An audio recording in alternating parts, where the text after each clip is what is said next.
In SOLIDWORKS you can transfer custom properties from a part to a drawing. This is useful when creating bill of material.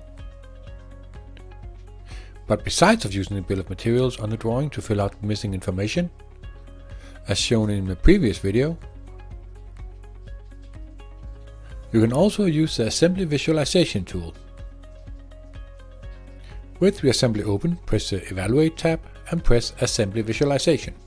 Either right-click on the column and select Add Column, or press the right arrow on one of the existing columns and select More, and select the custom property you want to see. This gives you a great overview of a particular property within the parts in the assembly. If you realize you're missing one or more properties or that you need to correct it, just double-click on the field and fill it out. Save the assembly and SOLIDWORKS will save the custom properties on the file.